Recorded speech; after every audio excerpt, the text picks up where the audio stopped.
Am I the a-hole for refusing to give a real apology to my SIL after she made my life miserable on a trip? I 40 male have a history of health problems. I have to eat before 9 p.m. or I get nauseous, and I also need to avoid certain foods. I had a broken leg and was on crutches when I met my SIL, so I wasn't in the best condition at all. She's from a big city, and she repeatedly told me I should see it with her. She invited me to see an exhibition, but instead of booking somewhere close to it, she chose a place far away because it was cheaper. If she'd let me know in advance, I could have saved up for a more convenient place, but she knew better because she's a native and I'm from a small town. I trusted her because she had a car and led me to believe we'd be driving to the exhibit and back. We were supposed to go to the city Saturday, see the exhibition, get an early night, and head for home after lunch on Sunday. So I didn't even need to ask for a day off. I was on probation, no holidays or sick leave allowed unless there was good reason. A trip out of town on a whim wasn't good reason. The trip was miserable. Instead of driving, we had to use buses and trains, and we walked a lot in the pouring rain. My leg hurt from the cold and the wet, and I didn't get a chance to rest. She then decided the exhibition we were supposed to see was too expensive, and we ended up doing something else. In fact, lots of other things that mainly involved being dragged from one rainy street to another. I wanted to get out of the weather and paid for an exhibition that was the same price as the one she refused to go to.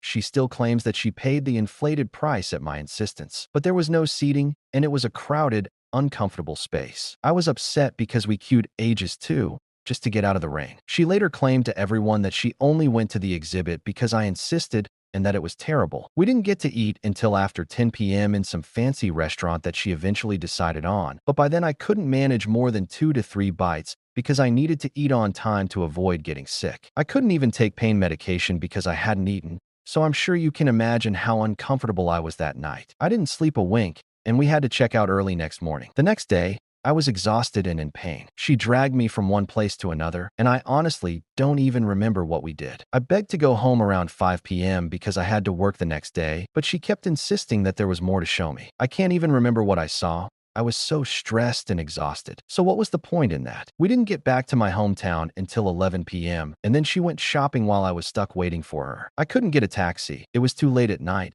and I didn't even know where we were. She was the one with the car, and my broken leg and fatigue made me feel very vulnerable. When we finally got to my house at midnight, I had to be up at 5 a.m. for work. She smugly said, "I'm glad I'm unemployed. I can sleep all day tomorrow." I didn't speak, but I wanted to lose it. I didn't speak to her for weeks after that. My brother reached out, saying she was upset that I didn't thank her for a great trip and that I should apologize and show some gratitude. I didn't. He started talking about me to my parents while I was not there, and my mother shut that down. She pointed out that I didn't get to see the exhibition we went for, that I had to go into work while sleep-deprived, exhausted, and sick, or else risk losing my job. As I said, I was on probation and hadn't booked any recovery time off, as I hadn't expected to need it, and that she felt I was the one who deserved the apology. He and SIL went in C with me and my parents after that. I was the golden child, and they were my enablers. After years of NC, they reached out when they had nowhere to go and needed my parents' support. They're retired and bent over backwards for my brother and SIL. At Christmas, she came to visit my parents at their house with my brother. I always spend Christmas with my parents, so I was there, and she made more jabs at me while we were alone. I ignored them, using my deaf ear as an excuse to not hear anything she said too quietly, but otherwise kept civil. She was civil when she didn't have me alone. After they left, she got my brother to text me, calling me a liar and again demanding an apology for the stuff that went on in the city more than 5 years ago now. I sent him a bland, emotionally absent apology saying I was sorry she was upset by my needs. He hasn't replied since. I feel like I'm being manipulated and expected to apologize for something that was completely her fault, but she's holding my brother's and parents' happiness over my head.